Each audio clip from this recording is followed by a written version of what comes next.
بسم الله الرحمن الرحيم. السلام عليكم ورحمة الله وبركاته. أنيقو مقعيقو يا مدينة محمد جامع كان سوجي دو قبلك أوضل قارهان مقالة بورمي halkan waxaan ka salaamayaa dhammaan ummadda Soomaaliyeed meel kasta ay joogto. Ilaahay macbuudan mahad baan u celinayaa, intii muslimiina mahad baan u celinayaa, magaca Soomaali mahad baan u celinayaa, maamulka xamar jooga mahad baan u celinayaa. Fiigeysnad waa kii furfuray, waa kii ka firdaanshay xabsiyadii shisheeye oo waa kuwa faanfaani hooyooyinkii fikiray yaana la fudaydsanina foodka ugu ceshaa. wakaa inoo gurmaday wakaa gama adiiday wakaa gabal dhaciya waa bari guclaynayay wakaa guuraynaya galab caraabayay wakaa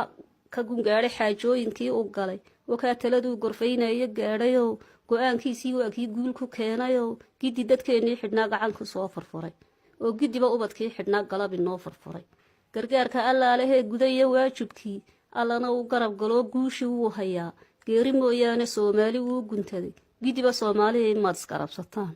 caruurteennii waa kii ciil ka soo furto caruurteennii waa kii cadow ka soo ridee cidhiidhi waxay qabeen cududda saarayo wakaa ka caraabshay cilladay ka oodayeen wakaa calankoodii keenay ku ciidayaan caawiyaatee cadaabtii lagaa xuray cadaawahirow allow caafimaad ku sii cirka inta ka hoosaysa inta ciidu daadsan tahay carrada guudkayga cimrigaa intaa u jiro caadil waa ilaahay ha ku siiya caafimaad cishada taadii gashan kugu casuun jannada markay qadhaadhaatay qiiqday taladuyo markay quruxdii caruurtii qasaartay markay badaha isku qubayeen qiyaas la'aan hooyadeen qaladli intay qubasay uun ilmada halkeed qalbi diiriya u qaalanow fadhiday halkeed qalbi diiriya u qaalanow fadhiday halkee quruxdii dhulkeenna ku qarinaso halkee dal qaboojiya dunida kaga maqnayd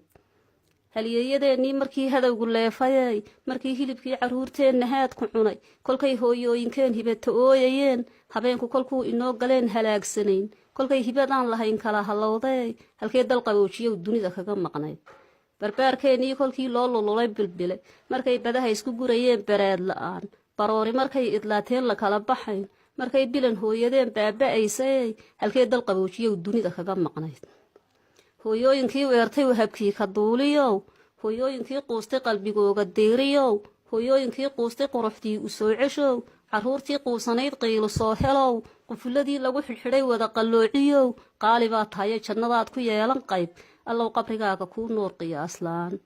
harkaaga la yimidee hooskaaga lagu nagaa lagugu soo hiray sidii nebiga hooyadii lagugu soo hiray sidii hoodadii makaad hibe allaan kuu baryayaaye lagugu hodan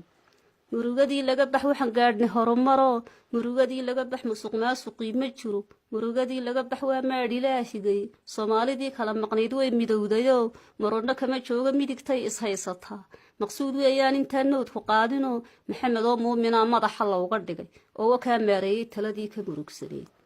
mas'uul baa tahay guulaysa maxamedow macbuudkan kuu baryayaayo sama kuwaar magaca Soomaaliyeed aad u muujiyo muslimka u gargaarow aad baad u mahadsan tahay meel kastoo joogto maamuusada iskale kolba agoontiya intay taalyar ururiyo alla gargaariyo halkeed noogu uumay farmaajo loo duceeyo iyaan la deyn dadaal badan buu galo uu ducaysan yahay haddana dambi dhaaf u weydiiya daayinkeen cadaawaha kii ku soo daya allow dabool allow waan ku duceynay aan lagu dulmin macaanay jannada ayaa muraha kaaga gura macaanay jannada ayaa kugu macsuumo oo adaa mutaystay ayaa kaaga dhiga masruuf